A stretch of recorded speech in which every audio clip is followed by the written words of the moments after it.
महक सालसन वाह वाह वाह सर। आज जो है दोस्तों आपका और हमारा अपना रिएक्शन यूट्यूब चैनल। तो चलते हैं दोस्तों वीडियो का टाइटल जिसका डर था दोस्तों वो हो गया। यूएस ने ईरान पर अटैक कर दिया। क्या मालूमात है, क्या जानकारी है, देखते हैं दोस्तों शाह से वीडियो फिर बात करते हैं। नमस्कार, वेलकम टू करियर 247। मैं हूं प्रशांत धवन और यहाँ पे आप लोग बिल्कुल ठीक पढ़ रहे हैं। न्यूयॉर्क टाइम्स का आर्टिकल है और हेडलाइन इसकी हमको ये बता रही है कि United states of America war में जा चुका है विद ईरान। जी हाँ, भारत में जब रात का समय था, यूएसए के B-2 बॉम्बर्स ये डिएगो गार्सिया से निकलते हैं। जी हाँ, वही यूएस का मिलिट्री बेस जो इंडिया के काफी साउथ में है। एक छोटा सा टापू है जिसको लेकर इंडिया ने काफी हेल्प भी करी है यूएसए की कि ये जो टापू है ये यूएसए के पास रहे। डिएगो गार्सिया से यूएसए के B-2 बॉम्बर्स निकलते हैं, ईरान के एयर स्पेस में घुस जाते हैं और सिंस ये B-2 स्टेल्थ बॉम्बर्स हैं, इनको डिटेक्ट कर पाना ऑलमोस्ट इम्पॉसिबल है। एक B-2 बॉम्बर की कॉस्ट मैं आपको बता दूं $2.1 बिलियन की होती है। आराम से ये बॉम्बर्स ईरान के एयर स्पेस में गए और 3 लोकेशंस फोर्दो, नतनास और इस्फहान यहां पर हैवी बॉम्बिंग करके ये लोग वापस आ गए। और उसके बाद डोनाल्ड ट्रंप यूएस समेत पूरी दुनिया को संबोधित करते हैं और बताते हैं कि यूएसए ने किस तरीके से ईरान पर हमला किया है। ना ये कुछ सेकंड्स की क्लिप है, ये मैं चाहता हूं आप देखें। A short time ago, the U.S. military carried out massive precision strikes on the 3 key nuclear facilities in the Iranian regime: Fordo, Natanz, and Esfahan. Everybody heard those names for years as they built this horribly destructive enterprise. Our objective was the destruction of Iran's nuclear enrichment capacity and a stop to the nuclear threat posed by the world's #1 state sponsor of terror. ना यहाँ पर ये कह रहे हैं Iran number 1 state sponsor है आतंकवाद का दुनिया में, और ईरान का जो न्यूक्लियर प्रोग्राम है उसको ट्रंप के हिसाब से यूएसए ने बड़ा झटका दिया है, क्योंकि जो 3 लोकेशन इन्होंने बताई है फ्रूडो, इस्फहान, ये सब यहाँ पर बताया जा रहा था ईरान लंबे समय से अपना न्यूक्लियर वेपन्स प्रोग्राम आगे बढ़ा रहा है। ना यूएसए ने देखिए जो पूरा प्लान है, मैं ये बोलूंगा स्पेक्टाकुलर है। मुझे अब अगेन देखिए यहाँ पर ये बताने से पहले कि ये सक्सेसफुल हुए या नहीं हुए हैं, जो इनकी प्लानिंग है मुझको ये एडमिट करना पड़ेगा इनक्रेडिबल थी। यूएसए के जो ये बॉम्बर एयरक्राफ्ट हैं ये निकले यूएसए से ही हैं। यूएसए से पहले ये पहुंचे हवाई में, फिर गुआम में पहुंचे। यहाँ पे आप देख पाओगे, जी हाँ, यूएसए का यहाँ पर भी एक टापू है इंडो पैसिफिक में, बहुत ही एक इंपॉर्टेंट लोकेशन है गुआम।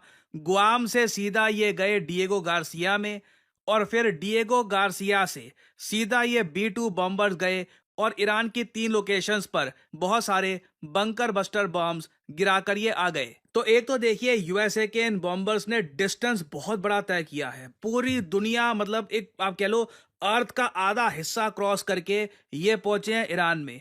उसके बाद देखिए यूएसए ने ट्रिक चली। डोनाल्ड ट्रंप, या ऑब्वियसली ट्रंप के कहने पे नहीं, जो इनके जनरल्स थे उनकी स्ट्रेटजी ये थी कि बहुत सारे ये मल्टीपल बॉम्बर्स भेजेंगे एज डीकॉय, मतलब कि ईरानियंस को कंफ्यूज करने के लिए। क्योंकि जहां तक मैं एनालाइज कर पा रहा हूं, रशिया और चाइना दोनों ईरान को इनपुट्स दे रहे थे कि कहां से यूएसए के बॉम्बर आएंगे, तुम्हें अपना एयर डिफेंस सिस्टम कहां पे रेडी रखना है।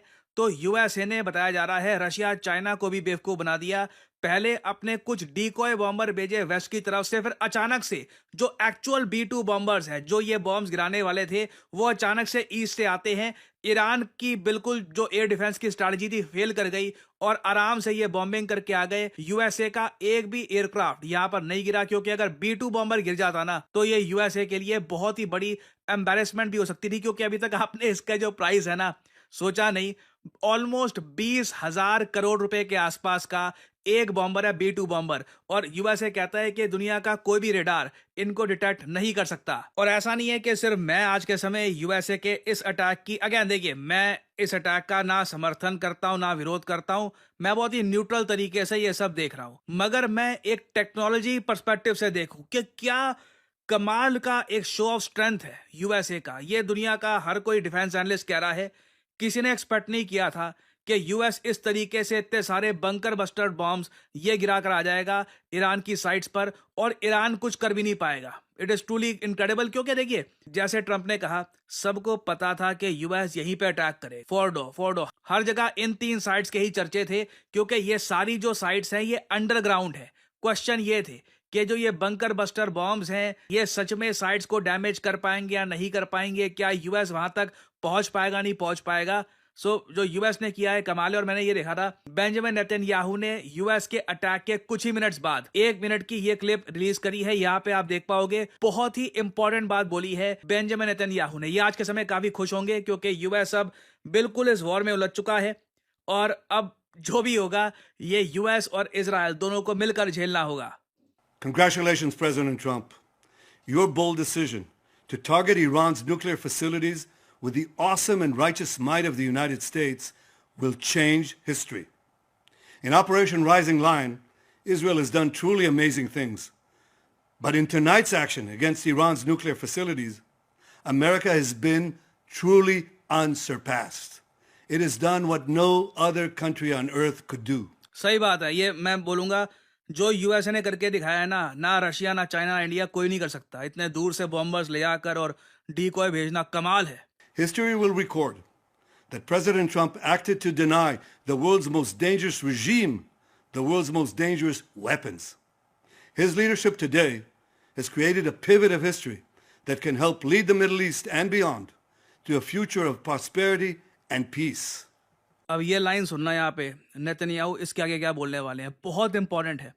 एज इंडियंस एक एक वर्ड को यहाँ पर ऑब्जर्व करिए, देखिए कि ये क्या क्या रहे हैं। President Trump and I often say, peace through strength. ये कह रहे हैं प्रेसिडेंट ट्रंप और मैं काफी बार कहते हैं शांति देखिए ताकत से ही आती है। जैसे हमारे यहाँ कई सदियों पहले बोल दिया गया था भय बिन प्रीत ना होए। कहीं ना कहीं आपके पास स्ट्रेंथ होगी तभी पीस, तभी एक बार को आप शांति से रह पाओगे। आप कमजोर होगे तो सामने वाला फायदा उठाएगा आप। तो अब यहाँ पे नेतन्याहू ये कह रहे हैं कि यूएसए ने जो अब स्ट्रेंथ दिखाई है ना, इससे मिडिल ईस्ट में अब पीस आ जाएगा। एटलीस्ट ये इनका मानना है। First comes strength, then comes peace. And tonight, President Trump and the United States acted with a lot of strength. President Trump, I thank you. The people of Israel thank you. The forces of civilization thank you. God bless America. God bless Israel. And may God bless our unshakable alliance, our unbreakable faith.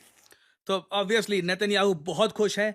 जिस दिन का इनको था इंतजार, जिसके लिए थे बेकरार, फाइनली वो घड़ी आ गई है और यूएस ने खुद को इन्वॉल्व कर लिया है इस वॉर में।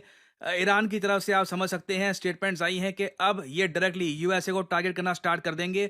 और अब ना होगा क्या, ईरान की जो प्रॉक्सीज है यमन में और लेबनान में ये भी एक्टिवेट हो जाएंगी। ये वॉर अब और ज्यादा फैल जाएगी और पूरी दुनिया इस वक्त देख रही है स्ट्रेट ऑफ हरमुज को। स्ट्रेट ऑफ हरमुज की लोकेशन मैं आपको पहले बता चुका हूं, इधर आप देख पाएंगे। ये है स्ट्रेट ऑफ हरमुज। स्ट्रेट बेसिकली एक थोड़ा सा एक नैरो पैसेज होता है पानी के लिए और दुनिया में कई इंपॉर्टेंट स्ट्रेट्स हैं और सबसे इंपॉर्टेंट स्ट्रेट मैं कहूंगा स्ट्रेट ऑफ हरमुज है, क्योंकि दुनिया का 20% जो ऑयल है यहीं से गुजरता है और ईरान की नेवी बिल्कुल सक्षम है कि इस इलाके को ये ब्लॉक कर सकती है, जिससे अचानक से दुनिया की ऑयल सप्लाई में एक 20% की गिरावट आ जाएगी। और सब लोग आज के समय ये देख रहे हैं कि ईरान गुस्से में आकर आप कह लीजिए रिटेलिएशन में क्या करता है, क्योंकि ये बहुत बड़ा यहाँ पे ईरान के साथ काम हुआ है। इनकी जो सॉवरेनिटी है इसको बिल्कुल डिस्ट्रॉय कर दिया गया है। पहले इजराइल ने अच्छे से बॉम्बिंग करी, अब यूएस यहाँ पे बॉम्बिंग करके जा रहा है। Now it remains to be seen कि ईरान करता क्या है। यूएस ने अपनी तरफ से कहा है कि बस अटैक कर लिया ना हमने, अब पीस, अब हम नहीं चाहते स्थिति और खराब हो। बट लग रहा है ईरान कहीं ना कहीं यूएसए के बेसिस को, इनकी जो नौसेना है और इवन स्ट्रेट ऑफ हरमुज को कहीं ना कहीं कुछ करेगा ईरान। नहीं तो अदरवाइज ईरान की जो आप कह लीजिए एक रिस्पेक्ट है इंटरनेशनल कम्युनिटी में, इवन इनके खुद के लोगों के सामने इनकी गवर्नमेंट की रिस्पेक्ट कुछ रहेगी नहीं। और आपका ऑब्वियसली एक क्वेश्चन ये भी होगा, क्या डोनाल्ड ट्रंप ने एक रात में ही ईरान का न्यूक्लियर प्रोग्राम पूरा समाप्त कर दिया है? तो इसका आंसर है ऑब्वियसली नहीं। देखो ट्रंप बोल रहे हैं फोर्डो इज गॉन, हमने ऐसी बॉम्बिंग करी है वहां पर कि बस अब सब कुछ डिस्ट्रॉय हो गया। वो अंडरग्राउंड फैसिलिटी जो थी न्यूक्लियर बॉम्ब बनाने की सब डिस्ट्रॉय कर दी है। देखिए पहली बात तो फोर्डो में जो अंडरग्राउंड फैसिलिटी थी ईरान की, ये काफी नीचे थी। अगर आप फोर्डो को देखोगे सैटेलाइट मैप से तो वहां पे आपको साफ साफ दिख जाएगा, बहुत ही पहाड़ी इलाका है। और ईरान की सरकार ने धरती से 90 मीटर नीचे एक अंडरग्राउंड साइट बनाई है, इनसाइड ए माउंटेन। इस साइट को डिस्ट्रॉय करने के लिए यूएसए ने जो ये बंकर बस्टर बॉम्ब गिराए हैं, GBU-57A, जो अभी काफी न्यूज में आज के समय इसको बंकर बस्टर बॉम्ब कहा जाता है, पहली बार यूएसए ने ये बॉम्ब गिराए हैं। ये देखिए, दुनिया जानती है 60 मीटर तक कर सकते हैं पेनिट्रेट, तो डैमेज तो हुआ होगा, मगर ईरान का स्टेट मीडिया खुद कह रहा है कि इनकी जो न्यूक्लियर फैसिलिटी है, पहली बात तो ना देखो, डोनाल्ड ट्रंप ने देर बहुत लगा दी ये अनाउंस करके कि मैं करूंगा अटैक, सोच रहा हूं वगैरह। अगर करना था तो फास्ट करते। ईरान खुद ही कह रहा है, आज के समय इनका स्टेट मीडिया कह रहा है कि सिंस इनको पता रहा यहाँ पे अटैक होना है, इन्होंने अपने सारे लोग और जो इंपॉर्टेंट क्रिटिकल इक्विपमेंट है पहले ही मूव कर लिया था यहाँ से। फिर अगर हम बात करें ओवरऑल साइट की, तो सिंस ये 90 मीटर्स नीचे है पहाड़ के, ईरान ये कह रहा है कि जो बंकर बस्टर जो ये बॉम्ब्स हैं, ये सिर्फ एंट्रेंस तक पहुंच पाए हैं ना। अब यहाँ पर दो थ्योरीज हैं। एक तो ये है कि जी ये वाला जो गणित है ना, ये तो एक बंकर बस्टर बॉम्ब के लिए होगी। यूएसए ने मल्टीपल गिरे हैं, पहले एक बंकर बस्टर बॉम्ब गिरा, उसने खुदाई करी, फिर एक और उस जो एक गड्ढा हो गया उसके ऊपर एक और बंकर बस्टर बॉम्ब गिरा, और फिर यूएस कह रहा है कि हमने यहाँ पर जो साइट है इसको डिस्ट्रॉय कर दिया है। ईरान कह रहा है कि नहीं, अभी इतना कुछ हमारा नुकसान यहाँ पे हुआ भी नहीं है, मगर जो यूएस ने किया है बहुत गलत है, इसका ये जवाब देंगे। तो अगेन, जैसे मैंने आपको बताया था, ईरान, इजराइल, ये ऐसे देश हैं जो मनोबल अपने देश का बनाने के लिए काफी बार जो सच्चाई है दुनिया के सामने रखते नहीं है। अभी के लिए ट्रंप का कहना है कि फोर्डो इज गॉन। आप अगर मुझसे पूछे, सब कुछ डिपेंड करता है प्रिसिशन पर, क्योंकि आप समझ रहे हैं ना, ये सपाट ग्राउंड, इस पर पहले एक गिरा बंकर बस्टर, एक गड्ढा बना। अब प्रिसिशन आपको ऐसी चाहिए थी कि उसी गड्ढे में एक और बॉम्ब गिरना चाहिए, तो जाकर न्यूक्लियर साइट को डिस्ट्रक्शन होगी। तो अब यूएस वो कर पाया है, नहीं कर पाया, we don't really know for sure. तो अभी देखिए, इस टॉपिक से रिलेटेड बहुत सी डेवलपमेंट्स होंगी, जब अपडेट्स आती हैं तो मैं आपके लिए वीडियोस लाता रहूंगा। फाइनली यहाँ पे मैं आप लोगों से एक सवाल पूछूंगा, भारत। तो ये दोस्तों, फाइनली वो वक्त आ गया, बेंजामिन नेतन्याहू की वो जो रोना धोना था वो हंसी हम आप देख रहे हैं। ऐसा खंजीर शक्ल का ये बंदा है और खंजीर तबीयत का ये बंदा है, क्या स्टेटमेंट दे रहा था कि दुनिया में अमन जोर से आता है, ताकत से आता है, आप अमन ला कर दिखाना। ऐसा कुत्ती का बच्चा ये बेंजामिन, या तो ये माँ को टक देकर निकला है, मतलब एक बच्चे पैदा होते हैं, ये माँ को टक देकर निकला है, ऐसा हराम ज़्यादा ये है। और कितना, जब हमने एक दिन पहले वीडियो की थी तो ये लिटरली रो रहा था भाई, रो रहा, मर गया था, इसको मार दिया था ईरान ने, मार मार के मिसाइल जो है। तो आप देखो कितना खुश है, चाहते यही था। उसको पता था कि ईरान मुझसे टैकल कभी हो गई नहीं, बल्कि वो मेरे गले पड़ चुका है। ऐसे ही है। तो आप देखो कि वो वही अपना खुश हो रहा है। और या क्या मैं कहूँ उस पर, कभी भी मेरा मानना हर क्या अपनी सोच है, उस खंजीर की सोच अपनी है।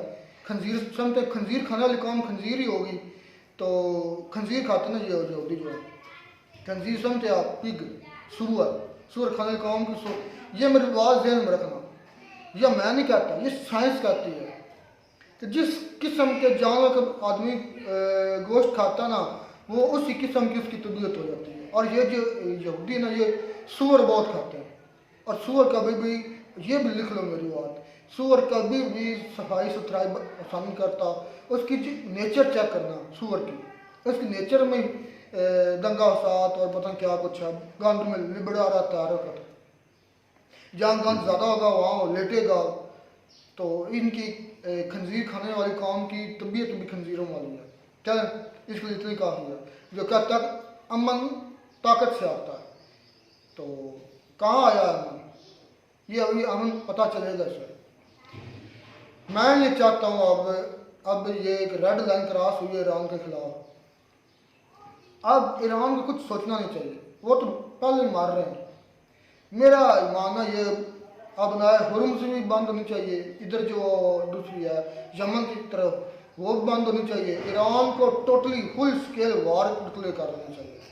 और जाहिर बात है मरना उन्होंने है ही है, पहले मर रहे हैं तो सही तरीके से मरे। अगर उनके पास एटम बम है तो अब देर ना करें, चला दें, चाहे यूएस पर चला दें, यूएस पर नहीं भी चला सकते, इजराइल पर चला दें, ठीक है ना। तो उसके बाद जो मतलब क्लेम यूएस से कर रहा है कि हमने तबाह कर दिया, लेकिन मैं आज न्यूज़ सुन रहा था इस वीडियो से पहले, ईरान का क्लेम जो प्रशांत सर कह रहे हैं कि नहीं भी हमारा कोई नुकसान नहीं हुआ ना। वो कह भी रहे हैं कि उन्होंने जो माल गोदाम है अपने हाँ। जितने भी बंदे वगैरह थे वहां से देर बड़ी कर दी, मूव हाँ। कर दिए, किसी और जगह पे उन्होंने भाई शिफ्ट कर दिया, तो ये हो सकता है।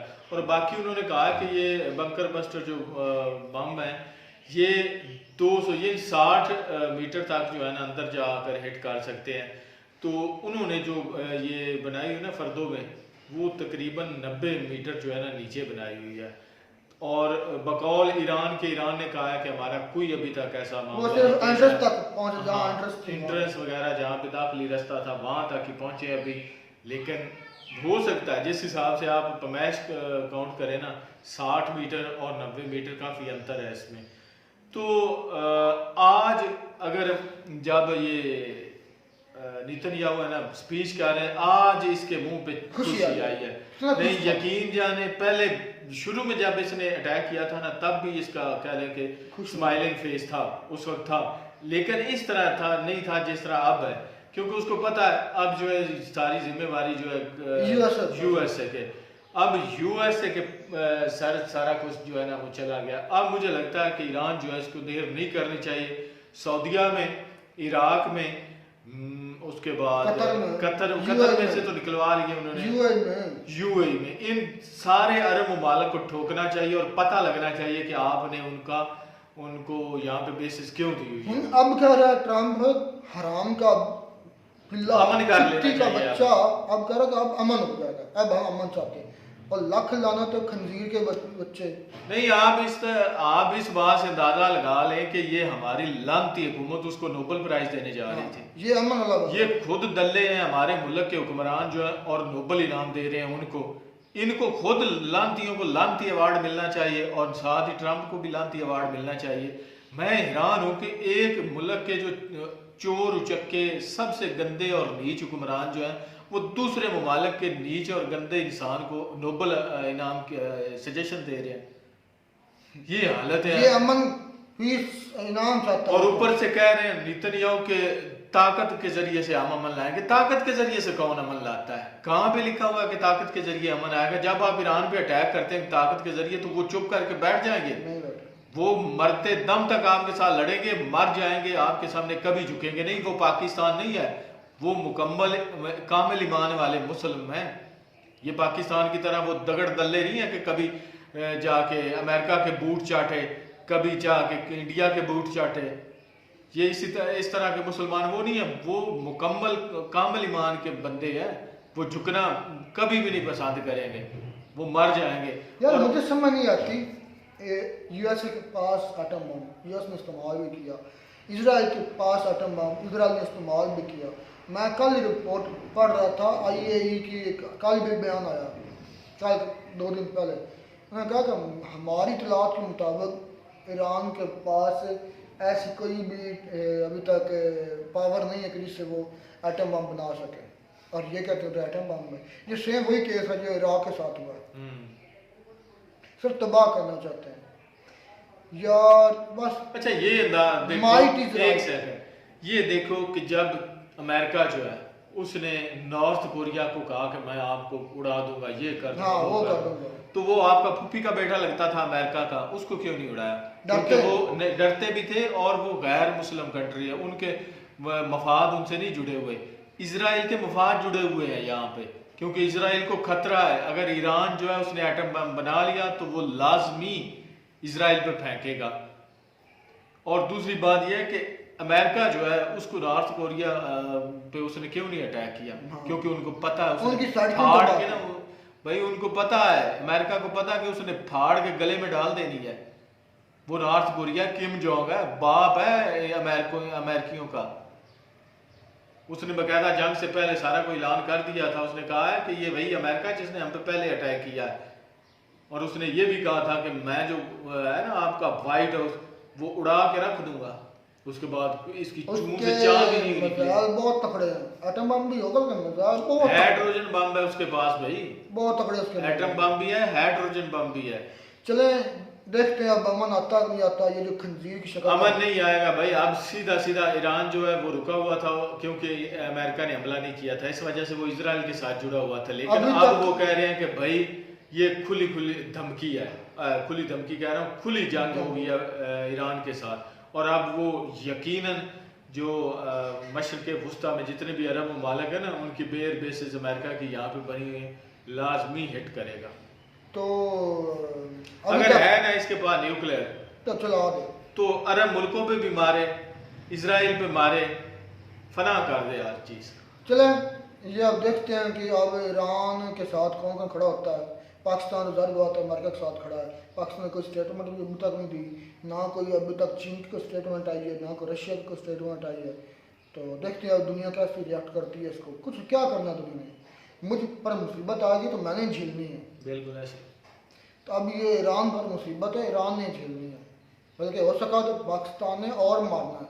जो पाकिस्तान की कंडीशन है, जो हमारा कुत्ता दगड़ दल्ला मुनीर उधर गया हुआ था ना, चाटे थे इसके बूट, जाकर उधर उसके खाने खाए, सिर्फ इसलिए किया उसने कि ये बोले ना या कोई एक्शन ना ले, एक्शन पहले नहीं लेना था, बस ये कोई स्टेटमेंट ना ले। लेकिन बारी इसकी भी इसकी आएगी, आनी है, बारी इसकी भी आनी है। और तब इसने देखना मैं चारों तरफ से कोई है तब बचाने ईरान वाला। बचा रहा, ईरान का चाहिए पाकिस्तान को ठोकर, इधर इंडिया ठोकर, उधर से अफगानिस्तान ठोकर, फिर ईरान ठोकर, मजा तब है, और इधर ऊपर से इजराइल ठोकर, तब पता चलना कि ये दुख क्या होता है ईरान का। ईरान कहता रहा कि हमारे साथ खड़े हो जाओ, तुम्हारी बारी है। ईरान आज भी कह रहा है कि हमारे साथ खड़े, तुर्की ने बयान दिया है इकट्ठे हो जाओ, नहीं तो एक एक करके सारे मारे जाओगे।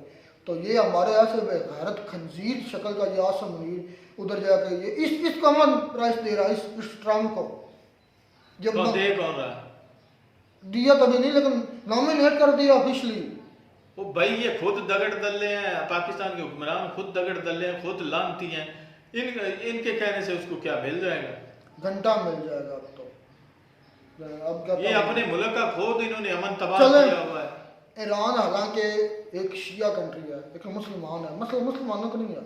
मसला ये है कि यार एक कंट्री आग, मेरे पास एक मिसाल है, मेरे पास एक गाय है या एक भैंस है, मुझे कोई चीज़ मैं खरीदता हूँ तो असलम को मैं कौन होता हूँ रोकने वाला कि यार तुम ये चीज़ ना खरीदो, ये तुम ना बनाओ, तो भाई उसको हक है, इसका हक है। उसको हक है। आज अगर अमेरिका या तो ऐसा होना कि सारी कंट्री बशमूल यूएसए, रशिया, चाइना सारे ख़त्म कर दें एटम बम, तो फिर ईरान बना तो फिर सारे चढ़ जाते उस पर, तो ये तो चलो ठीक तो है। ये भाई गुंडा करती है तो और कुछ खुद नहीं। एटम बम हज़ारों में रखे हुए हैं, लेकिन ईरान ने नहीं बनाया।